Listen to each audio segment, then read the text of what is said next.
You're listening to Making Money Online with Lisa Johnson, the podcast that tells you what it really takes to build a business and the simple steps to get you there. I'm determined to share with you the reality of easy, simple business marketing tips to make passive income so that you can start making money online. Making Money Online is sponsored by Nicola J. Rowley PR, helping entrepreneurs and brands get visible through strategic storytelling. If you're serious about being seen and impacting the lives of others, harnessing the power of PR is the best way to grow and scale your business.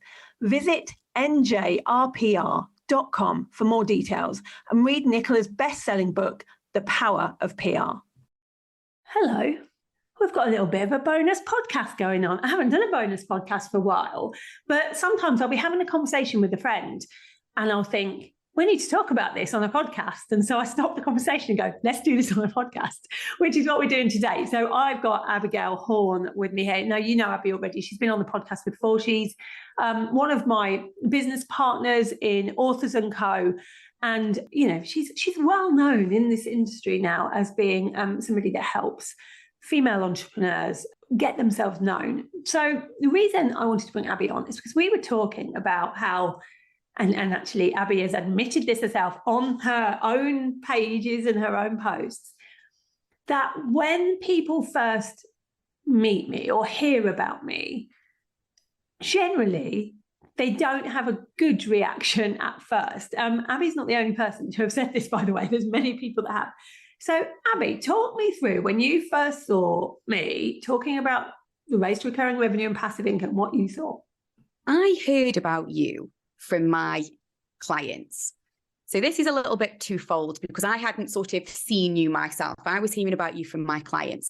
So I think one of the immediate things that comes up is, aren't I doing enough? Is there something wrong with me? What aren't I delivering that you think you need to go and get elsewhere? So there's this little bit of self-sabotage of, why do you need to work with somebody else? I don't do that now, but I did at the time. Like, I was really protective. And the second thing was that they were just raving about you for helping people make this passive income and, you know, work less, earn loads more. And I think I'd come out of the corporate world and I was earning, and still do a lot to a degree, earn active income. So I'm working one-to-one with people to support them in producing whatever that we're working on. And so I kind of had this impression, without ever meeting you, without knowing you, without knowing anything about you, well, you must be lazy because you just want to earn a load of money and sit on your yacht and go to your beach and do all the things, and you don't want to hang out with any of your clients. And I think I had this opinion. Why do you think it's okay just to earn money without doing much? I know you now, obviously, but that was me. That was how I heard about you. Yeah. And actually that's not uncommon, like that thought, but bigger than that, more common is, she must be a con artist. So Katie Hill, who I know you know of, she is a client of mine. And when we were at my book launch last month, or January now, she was on stage talking about how she met me. She said that she used to look at my stuff all the time going, she's lying about that. She's lying about making that much money. All of these clients that she's interviewing are plants. She said she actually thought they were plants. People had hired to say that they'd made all this money because of me, and that passive income didn't work. She thought it was a con. And she said that she used to like text her friends going, look at this girl just lying on social media. And she ended up like, you know, when there's a car crash, but you can't stop watching. She just kept watching me because she was so annoyed. And the more she watched me, the more she realized I was telling the truth. And then obviously, eventually she came and met me. She became my client. We became good friends. But it isn't the first time I've heard it. Like, I hear lots of people say, oh, when I first met you, I didn't like all the stuff you were talking about. And I think maybe something in the words passive income or making money in an easier way, in a smarter way, triggers people. I think there's a few triggering things about it.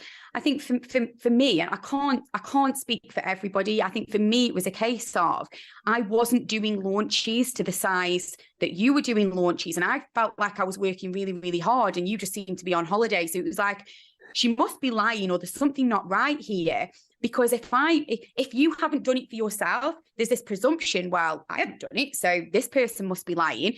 Obviously that's not true, but it's a mindset, like it's something that we have to try and get over in ourselves. And I'm just one of these people that's perfectly cool with being honest, saying when I'm wrong, saying when I've completely got somebody wrong or a situation wrong.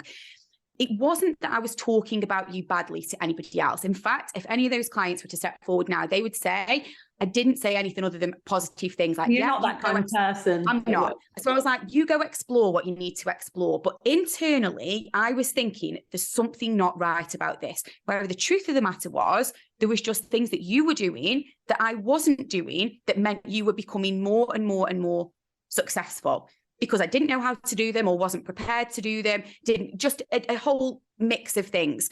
And I think there's this, you can feel threatened when somebody is so much more, we'll say financially successful, because I know success we've all got different measures. Right? Finance, yeah. No, it's not. But in this particular instance, I could look at you and go, she's so much more financially successful than me, and therefore I feel threatened. Therefore, I'm going to choose not to like you. I'm going to choose not to come and hang out with you because you make me feel not as good about myself without ever having said a word to you. Yeah, I'm glad you did come and hang out with me. Yeah, well, I mean, I won't go into the whole length and breadth of that story because it's more relevant talking about this side of things. But I hit a point where it was no use anymore just being satisfied with being really busy, making active income. I fell pregnant very sort of out of the blue with my third child. I'd already got an 18-month-old and an older child as well. And I just had this moment of, I don't want to swear on your podcast, but blinking heck, like, what we're going to do? Like, what do we do now? Because I knew I had no more time for clients. I knew at some point I was going to have a baby and need to look after the baby. I couldn't see how a baby was going to fit into the very busy business I'd created. So then I had to come and explore you because there wasn't an alternative, because you were actually the person that, whether I liked you or not, was irrelevant. I could see you were getting my clients' results. Now, they wouldn't lie to me. They wouldn't say they were achieving something if they weren't. I was their friend, their mentor. Like, it was true. The money that you were helping them make, they were making. So I thought, well, I'm going to have to eat me thoughts a bit here and go and the rest is history. Imagine if that hadn't happened. Right? when I look at what the business does now in comparison, it's not even particularly conceivable that I left it as long as I did. I think I can very passionately talk about, like, oh God, don't be me in this situation that just sitting stalking you and watching you or moaning about you in my own head. Like, that went on for about 2 years. Like, don't be that person. Can you imagine if I had an extra 2 years on where I am now? Can you imagine where this would be? Yeah. And I do think that happens. It takes something to make people reach out often. And then you get the other side. So there are people, there's one in particular I'm thinking of right now, who every year about the time I launch puts out 1 million posts about how passive income isn't a thing. Don't be duped by the people online selling you recurring revenue and passive income. Now, this person themselves used to sell passive income, like that's what all their podcasts were about and all sorts. But I often wonder, like, first of all, is it scheduled? Does she schedule these posts and go, right, well, this is when Lisa's launching, so this is the best time to put them out? But also, does it never occur to people, because it does to me, that just because they haven't worked out a way to successfully do something doesn't mean it's not possible? Like, let's take me and Evergreen. I don't make tons from Evergreen. I make a bit from Evergreen, but I know that I could make more if I knew how to do it properly. But what I don't do is go, Evergreen never works. Like, it isn't possible to do Evergreen because I haven't been able to do it. I just assume I I assume I just don't know some stuff that somebody else knows, and that eventually I'll find that stuff out, and then I will be able to do it. And I'm already actively now working out Evergreen, because we're in lots of different courses and things, and so I can see how it can be done. But I think it's really funny that people go, it isn't real, it doesn't exist, because they haven't been able to do it. Yeah, I think to me. I know who you mean, because I saw the posts last year during. Was it about the same time again? It was the same time. I actually commented on one of the posts and called it out, because just like it probably offends you, or used to offend you, when people thought you were lying, it offended me, because obviously she's now not just calling you a liar, she's calling all of your clients liars who you have helped. And I won't be called a liar. You're going to have to be very, very careful to say that I'm lying about something. So I called it out on her post. So I know, I have seen it, and I do know how frustrating that must feel for you. I think, like you say, it's when people haven't done it themselves, but at least I'm holding my hands up and saying I didn't believe you because I wasn't doing it myself. And there's another thing that seems to happen with my affiliates. You know, I have affiliates for my one-to-many program. They're people that have done the program and have had results, had success, and so they go out there and they want to sell it to their audience to make themselves a bit of money, but also because they know it works, and so that's why they do it. And one of them said to me this week that an affiliate had posted about me, and somebody had written, "I'm really disappointed in you now because you're selling MLM." Now, two things occurred to me when I heard that. Firstly, passive income has nothing to do with MLM, and I wonder why people put them in the same bracket sometimes, because they're not really that similar when you look into it. But secondly, there are plenty of people who do multi-level marketing that are really successful, doing really well, and helping lots of people with a product that they absolutely love. Right. So I'm a great person to speak to about this, because this is blowing my mind a little bit, because I am from that background. So my first step into self-employment was to go into a network marketing, or MLM, call it what you will, company. And that was sort of 2013 to 2015, 16, I think that was. So not for some years now, but that is a big chunk of like my working life.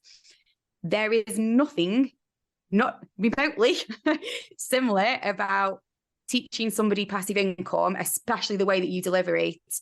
There's nothing similar to that. I can't really comprehend how somebody's made that comparison.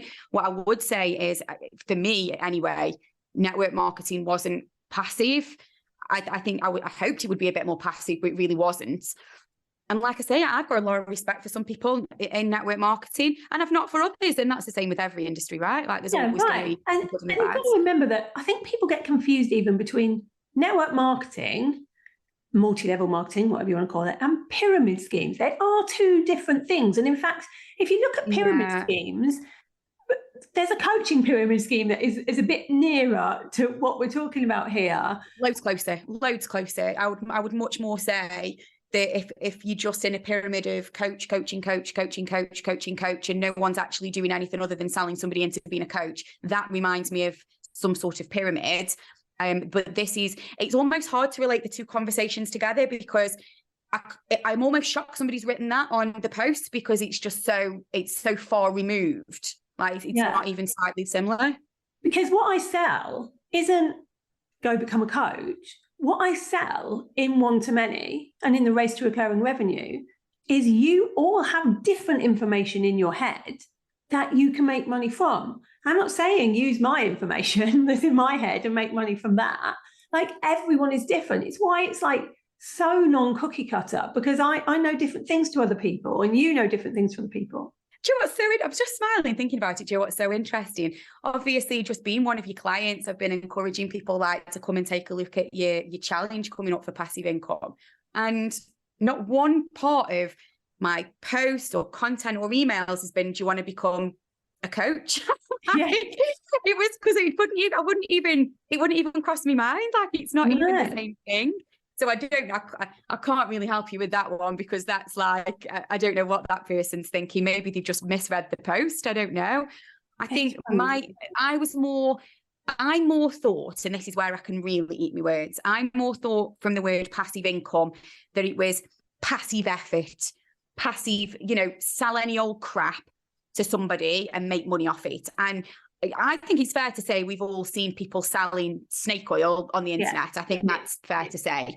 People whipping something together to make maximum amount of money and delivering absolutely nothing. I cannot be the only person that sees that. You're not. What's so interesting, and why I send my clients to one thing after another of yours, now even to the point if I haven't done them, it's because from the things I have done, the level of work, the standard that goes into that, the level of teaching that goes into that is absolutely phenomenal. And I think that's proven with the fact that they're now accredited programs. But yeah, it's you might make money passively, but the work that you and your team put into making that the most comprehensive program possible, that's another level. And that's what I couldn't see. When people were saying she makes passive income, I couldn't see the level of care and detail that you put into what you were teaching. Yeah, I guess you don't from the outside, do you? You No. can't.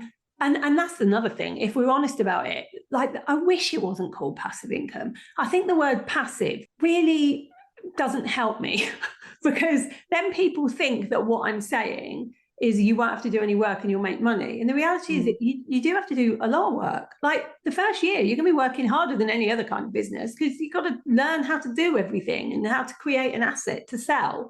It becomes passive later down the line. And even then, you're still going to do a bit of work because you've got to market it. It's more that you're not trading time for money. It's just a different way of working. I suppose it should be called like leveraged income because you're leveraging your time in a better way. Do you know what? That sounds so much nicer. And I think I'm glad that I've been open and honest with you this week about what that word passive made me feel, just in case there's anybody listening that feels the same. I think I've just got such a level of care for not just people, but for what is delivered to those people, making sure that you get a fair exchange for a value for money. I think the word passive can sometimes feel like, is there truly any value there? And I had to step into your world to see like the value that was really there. But I can see why other people find that word harder to digest. I can. I've tried to change it for a couple of years. No one knows what it means if I say leverage income. They go, oh, you mean passive income? I'm like, well, yeah, but I didn't really want to use that word. But I suppose things evolve and maybe people's understanding of what passive income is, the more I sell it, will evolve into what it really is, which is just not trading time for money. The reality is most of us have been in employed positions, and the reason that we became self-employed was because we wanted to have a little bit more money and a little bit more time freedom. But all of a sudden, if to earn the money that we want, there's only so many hours in the day, we capping our income again. So I didn't want to be employed because I didn't want somebody to cap my salary. Yet I capped my own salary the moment I became self-employed because I was only exchanging time for money. This isn't about sort of always wanting to be on a holiday. For me particularly, I can't stand going away with my kids. It's terrible. But I think I like the fact that I've got time freedom and can earn more because you've taught me ways of leveraging my time. So it probably is a better way of saying it. Right, I'm going to change it to leveraged income from next year. And you'll all go, what is this that you're talking about? Thanks for being on here today and chatting to me about this. Guys, if you want to come in and see what the race to recurring revenue is all about, I'll put the link in the show notes here. But it's basically, I'm just going to teach you how to take the things that you already know and make money from them. It's as easy as that. It's no more con artistry in it or anything like that. I'm just trying to help you with a system that I have made be able to make more money to ease, there's a cost of living crisis. Let's make additional money on top of what we already earn. And that's what it's about, really. So, yeah, go and check it out and I'll see you in the challenge. Thanks, Abby, for coming on. And you're welcome. I'm sure we'll have you back at some point. See you soon. Bye. Bye. Thank you for listening to Making Money Online with Lisa Johnson. If you'd like to get hold of my guide to launching, go to lisajohnson.com/launch and let's get you making money online.